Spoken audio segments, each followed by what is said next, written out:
Hello everybody out there, and welcome to another episode of the Talk That Talk Show with me, Barry Holmes. We're here for 168th episode of the Talk That Talk Show, and I'm just so happy to be here once again to share a Friday night with you all. Just when you thought we wouldn't be here, we're back at you with another episode of the Talk That Talk Show. Big shout out to my boy Bobby Owens, Doc G on our Instagram live stream. Big shout out to everybody else that's tuned in on our Facebook Live, and if you're watching it on YouTube Live as well too. But it's been an eventful week. Like I said, just super excited to come here again and just dive into you guys with another episode. I think that throughout the week it continues to build with the experiences and different types of things that have happened to us throughout the week. But I just love to come on here and tell you guys exactly what's happening and some of the things that have made me reflect a little bit. Big shout out also to Reese that's tuning in on our Instagram Live, and then also to Robert Brantley Jr. on our Facebook Live. Hopefully we can have him as a guest on this show soon. He's one of our biggest supporters. But one of the things that me and Rob both share in common, and that some of the other people that tend to watch the show, is that we are huge Mets fans. And if you were a Mets fan, you know exactly what this last week was like watching that Subway Series. And I tell you what, one of the best times to be a Mets fan, man. I tell you, a lot of Yankee fans, they like to hang their hat on the championships that they won back when segregation was still around, and back when they only had 4 teams in the league. I think that it's been a long time since you really seen the Yankees do what they were supposed to do. Whereas when they won back in the whole Jeter era, but I think Yankee fans are still holding on to those those wins back then. But what they failed to see is what's right in front of them in the right now. And what we have right now is that the New York Mets are the best team in New York. Regardless of what the record says, and maybe the Yankees do have a better record than us, but what we have here is the facts say that when they had 2 chances to play us in Citi Field, they got beat both times. And I think that there's plenty of storylines that you can look into as far as with that Subway Series. But first things first, for Max Scherzer to come over in that deal, I think that there's a lot of expectations for him. I know a lot of Mets fans had to be patient while he was on the shelf for a little bit. But, what we got to see from Max Scherzer is what we've wanted our starting pitchers to have, that fire and desire. And, Max Scherzer just came out there. He was getting the swing and misses from the Yankee hitters. And he just looks to have, how could I say? He just looks to have that mound control and that presence that, you look for in a leader within your team. And even when he's going back in the dugout, he's, slapping people high fives hard and everything. And it's like, it's just so exciting to watch on the sidelines, watching the Mets play. And just seeing how, Scherzer's play has infused that entire team, And I think the biggest thing from watching Scherzer pitch, against the Yankees in one of the biggest stages of the season, there was a sellout crowd and that atmosphere was playoff-like. But, I think that's perfect that I say that, because I can't wait to see Max Scherzer pitch in the playoffs when we get there. I'm not going to say if, I'm going to say when. When the Mets make the playoffs, I cannot wait to see Max Scherzer on the mound. And let's put it this way, I don't want to put any bad omens out there. The Braves are about 2.5 games behind us right now. We just got to do our due diligence to continue winning series.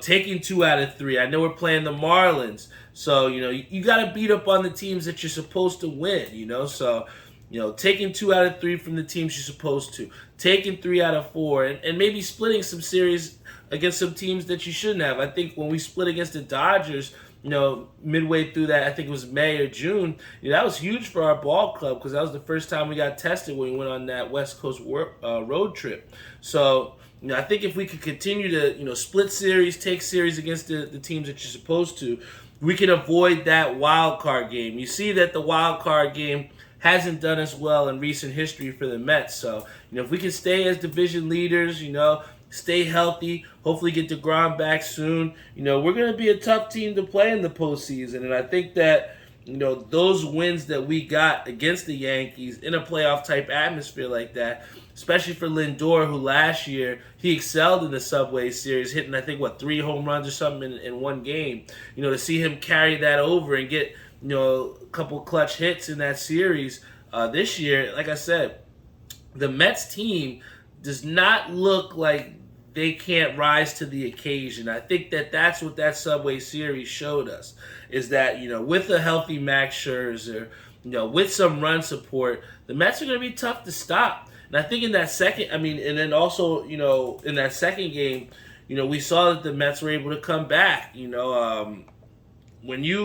Let's put it this way, when you give up a home run in the 8th or 9th inning and you're going into a 2-2 game now, going into that 9th inning, it can be a little bit tough to try and get the closeout. And I think that, in the first game, we saw just how important the game was to Buck Showalter by throwing Edwin Diaz in there for that 4-out save. Some people said that he lost his job in Baltimore because he wasn't willing to put, I think at the time, Zach Britton out there to make a 4-out save.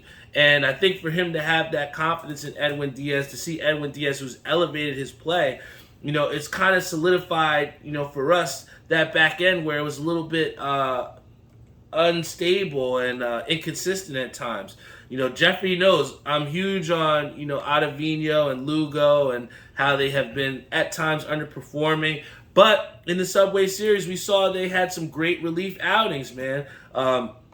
Ottavino was hitting the strike zone, and, you had, Seth Lugo, who just really had command on his pitches. It was very encouraging for me as a Mets fan who sometimes thinks that the bullpen is the weakest part of our team. So, again, to come back against the Yankees, to have Edwin Diaz make a 4-out save, to have the power. Remember, just on last episode, we had my boy Hawks, who loves to tune in here on Instagram, and he was talking about our questionable power with the Mets. And here you have Pete Alonso, who hits a home run. You have Sterling Marte, who hits a home run. And we start to see that bat that we wanted to see from the Mets start to pick up. And once those bats pick up, man, I'm telling you, nobody is going to want to go to Citi Field and play the Mets. And, like I said, I don't want to put bad omen out there, but can you imagine if somehow the Braves wind up getting the division and we got to play a wild card game? Do you want to go against Jacob DeGrom or Max Scherzer in a wild card scenario, winner take all? I don't know, man. That's what I'm saying. So, again, it's just, the way that the Mets are set and built right now, they showed against the Yankees that we're a real deal team, and you're going to have to watch out for us. We got Flip who says, love you, bro. LGM. Yo, big shout out to my boy Flip. Love you too, bro. Big shout out to my boy Jeff on our Instagram live stream, one of the biggest Mets fans we know. But, again, now what we have coming up, since, we had the Mets, we have baseball that came back after All-Star break, but one of the things that we looked forward to in the summertime during, the weekend is those UFC fights, man. And we have UFC 277 on the board. And I'm not going to lie, the last one, it was okay, but it wasn't exactly spectacular, breathtaking. And I think this is on board for another one of those, might skip it. I don't know. But we do have 2 title fights, so, we do have to talk about those 2 title fights. But I think, starting off, we have a big match with Derrick Lewis against Sergey Pavlovich. And it's crazy because Pavlovich is only the 11th ranked fighter in the UFC. And he's going up against Derrick Lewis. And I think this is really the stand where we have Derrick Lewis, who has kind of embraced this gatekeeper role. This 11th fighter isn't exactly fighting for the belt yet, But, when you lose to Tai Tuivasa, when you've lost to Cyril Gane, who, both who probably should have title fights in the near future, you start to think about just how long Derrick Lewis will still fight and how long will he still be able to, fight in the UFC, because it doesn't look like, title hopes are within, his realm. And we saw with, boxers who don't want to accept that journeyman role or don't want to accept that gatekeeper role, and they retire. So I'm just really interested to see what happens in this fight with Derrick Lewis, man. Does he go out there and win the fight and think that he can make one last shot at the title?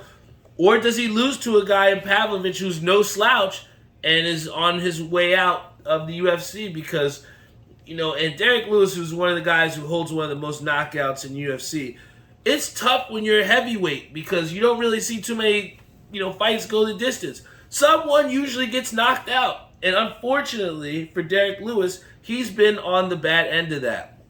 Big shout out to Justin McPhail, says Mamba, baby. My boy Justin McPhail. But the next fight that I think that a lot of people should have circled on that card, if you are a fight aficionado, would be Brandon Moreno versus Kai Kara France. France is somebody who, we've seen glimpses of, but do we really think that he's ready for a title shot? Brandon Moreno, went to war with Deiveson Figueroa, and he pretty much showed us it was like slaying the giant, Figueroa is one of the baddest people in that division, and nobody wanted to fight him. And now you have Brandon Moreno, who's emerged as this super technical fighter that can go out there and beat you at your own game. And, I personally think he is a lock to win that and to retain his belt. I see Brandon Moreno as someone who's going to rule that division for a long time because just of the work ethic this guy has, man. When you work hard at your craft, we talked about last week how important it is to practice. But when you see just how hard Brandon Moreno trains and you see the type of, conditioning that he puts his body through, it's just hard to pick somebody to fight up against him and take them to win it. So, I got Brandon Moreno winning again. And then we have my boy Jeff, who says Amanda will get her belt back. And I have to agree with him here because, we have Juliana Pena against Amanda Nunes. And I think that Amanda Nunes is under, I think it's like minus 250 or 220 or something like that. And that's probably the lowest I've ever seen an Amanda Nunes fight, right? So, and I think that's what's crazy is that people, or at least Vegas, really does respect what Juliana Pena does, but they still are not willing to give her the favorite. And I think it's justifiably so. I mean, Amanda Nunes has been a two weight class division champion for some time now, first female to do it. And, she is a tough person to handle. But I think it's, similar to the first fight between Wei Li and Rose where she caught her with that lucky kick in the face. And I think it was something similar with Amanda Nunes and Juliana Pena where Pena just got her staggered with a couple lucky shots. But I think that with the type of fighter, again, that Amanda Nunes is, and strikingly similar to the work ethic with Brandon Moreno and just how hard these people train. I just can't take Pena to win twice against arguably one of the best female fighters in our generation. So I just can't take it, man. I think that, Amanda Nunes retains her belt just like Jeffrey says. And hopefully that's enough to make UFC 277 worth watching because the undercard is, I have to say, less than stellar in my opinion. But, outside of the MLB, outside of the UFC, we have NFL, which is in training camp. Training camp is starting up again. You're starting to see these teams really ramp up and see, what type of football team they're going to be come, this fall. But one of the things that was in the headlines was the contract situation for Kyler Murray. Now, there are some times that you may have in there where you had, Kyler Murray, who he has been arguably one of the better offensive talents in this league. The guy had 24 touchdowns, 10 interceptions, and had his highest QB rating at 100 in his, 3-4 year career.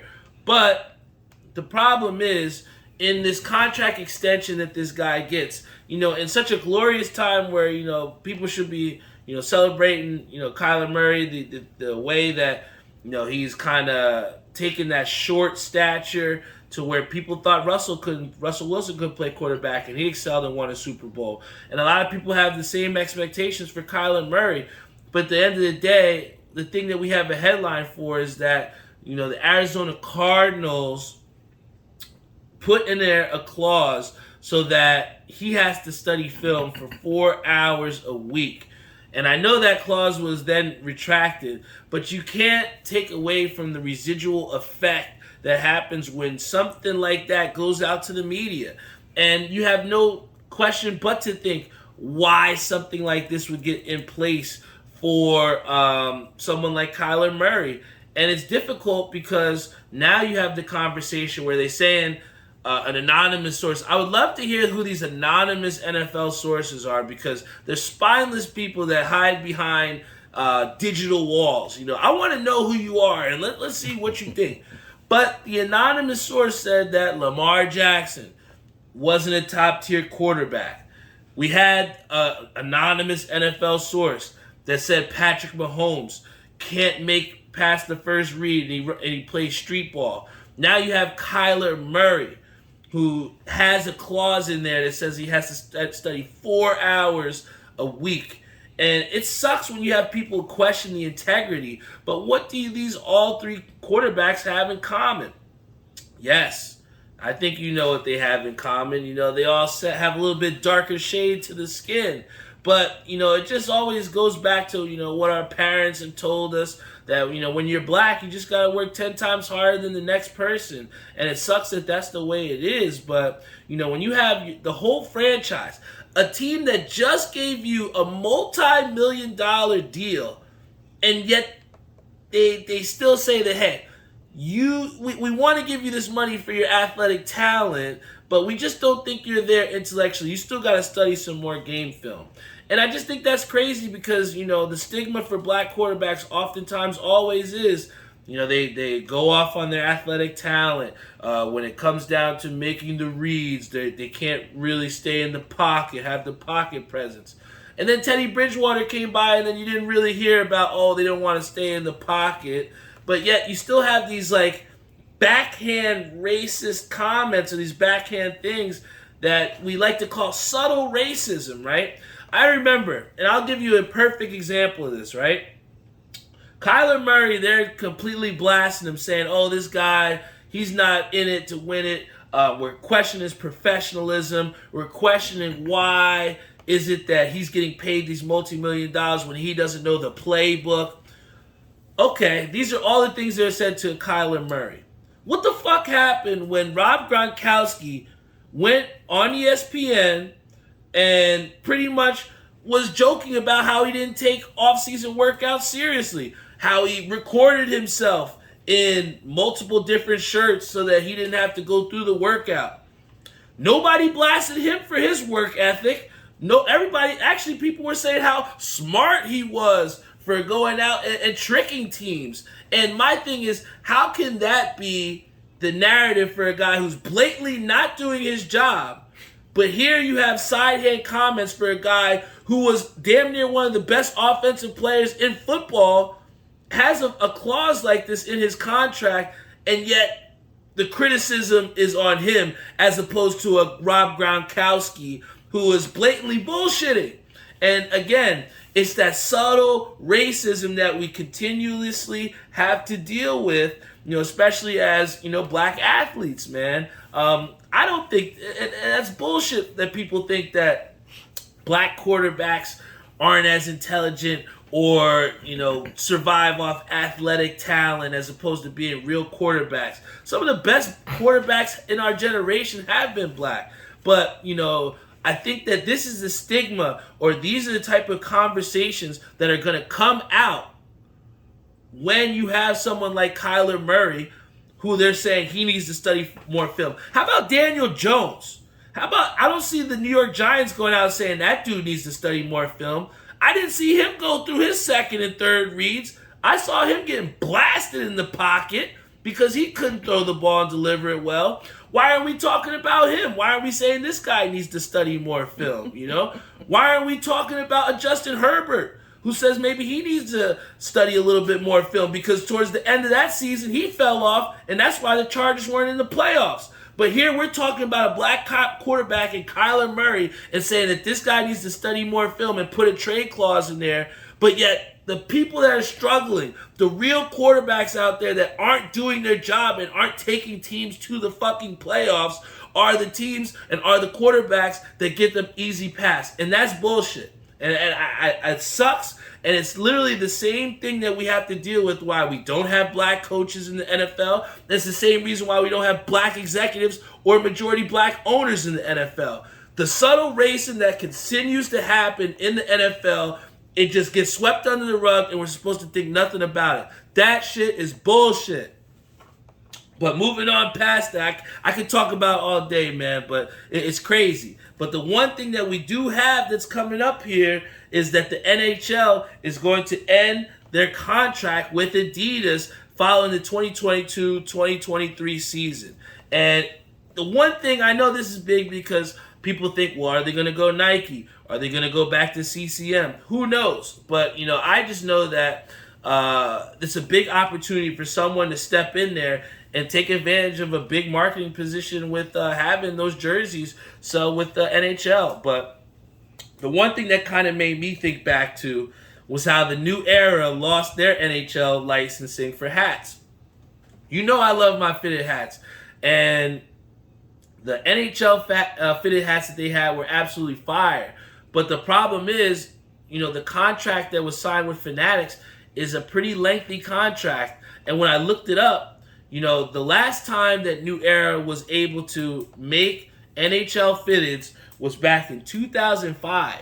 That shit is crazy to think about, man. The last custom NHL hat was made back in 2005. And if you want to know how old that is, you can go to Sports World, you can go to Exclusive, go all the way down to the right, or go to ECAP City and go check out Coup. And you'll see that there was a big following for NHL customs. But once Fanatics took over that, it just threw a monkey wrench into the deal for everything. And with them NHL renewing their contract with Fanatics back in 2017, it becomes increasingly harder for us to see that the New Era will be able to take NHL back, man, because Fanatics signed a 16-year deal with the NHL. So that's about 10 more years of bad hats that we have to deal with from the NHL. So hopefully with them getting rid of Adidas, maybe they'll start to look and say, hey, our hat game isn't really where it needed to be since we signed with Fanatics. Maybe we need to go back to New Era. But, in closing, I have seen that the Mega Millions is at its I think it's like the second highest that it's ever been. So I know the drawing is going to be happening sometime later tonight. But, you just can't help but wonder, what would you do if you won that Mega Millions, man? And I was thinking back to it, and, obviously, first things first would have to pay off those student loans. No, I think that, for someone that at times doesn't treat themselves, maybe I would get myself a nice little whip. And then a dream that I definitely would like to do, maybe, if I had that Mega Millions. There is, if you guys know, a certain bowling center that has went extinct in our town. It's kind of like, if you remember the fairway golf back in the day. It was a very, it has a special place for you in your heart from back in the day. And I think for those people that know, we're talking about Stelton Lanes. If I ever had that Mega Millions, I probably would try and buy that bowling center and put some life back into it. But I think the main thing that, like I said, a lot of people would do is, try and pay off their bills, invest in some real estate and make some more money out of it. But, that Mega Millions, that money would talk. I think that they said you can either get annual installments of like $1 million or something crazy for like 39 years or something. Or you could get the lump sum, which wound up being, I think, like $700-something million, which is a lot of money. That's what you're talking about with generational wealth. So, check it out. If nobody wins that Mega Millions tonight, I think I might have to, put my hat in the box, man, and get myself a ticket because, I had no idea that the money is up this high for that lottery, man. But I think that that pretty much it gives us this higher or overarching theme of you have to be in it to win it. I joke all the time, and I'll say this last story before I get off. But I was doing the mystery pot like I always do, and it amazes me in our league how some people are afraid to lose $5. Guys, I make $5 in my sleep. All right, $5 is something that for some could be a lot, but I have the confidence that I can make that back, right? But you have certain people within our league that are scared to lose that $5. And here in our mystery pot, like I said, it's a game that requires no skill. We pick a random number. If you bowled the score closest to that, you would win all the money. And here we had a guy who rolled, like I said, I think it was like a score that was one off. My father and somebody else wound up splitting the mystery pot because they got in. But this guy didn't get in, and he lifts the paper up, and he's like, "Oh, if I would have put some money in, I would have won." I'm like, "Yeah, man, you would have, but you're an asshole." You know what I'm saying? Like, if you want to reap the benefits, you got to put your name in the hat, man. You got to put yourself and give yourself a chance. People want the world, but don't want to give themselves a chance. And, the same can go for assisting with hats and shit like that. People want the best deals on the most exclusive hats, but you need to put the money up. You know what I'm saying? Like, you got to pay to play, baby. And at the end of the day, there's a lot of people that are scared to play the game. But you lose the game 100% of the time if you don't play it. And I think that, like I said, I'm not afraid to lose that $5. And forget the money. What we want to say here, and like I said, the overarching theme here is that you have to be in it to win it. Whether that means effort, whether that means time, whether that means money, you have to put forth the integrity and the intuitiveness to pursue the things that you want. And nothing of that nature comes easy. And when you are unwilling to put yourself in your name in the hat and you're unwilling to give yourself a chance, you can't be mad at not having the success that you want to have. And I know my boy Bobby Owens is saying that the Braves will win the NL East, but I love that little dude, man. He's delusional, but at the end of the day, he is very loyal. And his Braves won. They're the defending, Major League Baseball champions. I love you, Bobby. Your Braves did really, really well. But the problem is, y'all don't have Freddie Freeman anymore. I know Austin Riley's been doing his thing, but Freddie Freeman was the Met killer we were worried about. And he's gone now. See ya.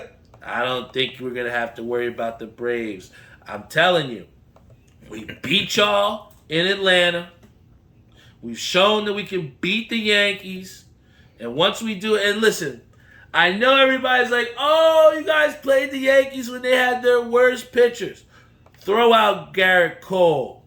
I want to see Garrett Cole in Yankee Stadium. Let's have that conversation, because what's the excuse going to happen when we tag that boy? And on that note, I'm telling you, the Mets are going to do great things this year. Keep your eye on them. As soon as I get off the air, I'm going to turn on that Mets Marlins game. Don't give me a score. We got the game on pause. But I want to thank you all for tuning into the show each and every week, man. These are my unfiltered thoughts. These are the things that go through my mind throughout the day, whether it be sports-wise, whether it be self-improvement-wise.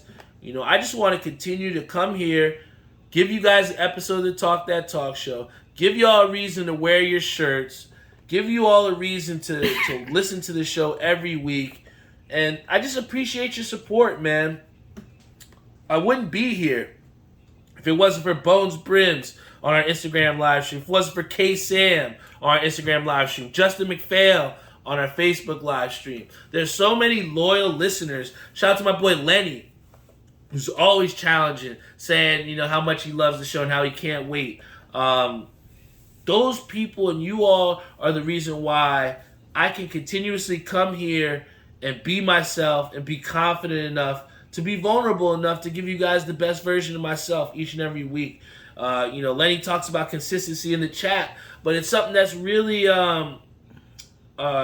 something that we've really just kind of grasped and used as our battle cry, man. When I made that shirt a couple months ago, I had no idea the type of impact that it would have on myself and on the following of people that I have that listen to this show, because, Lenny walked out there and threw a 300 in my shirt, in one of my favorite shirts that I've ever made.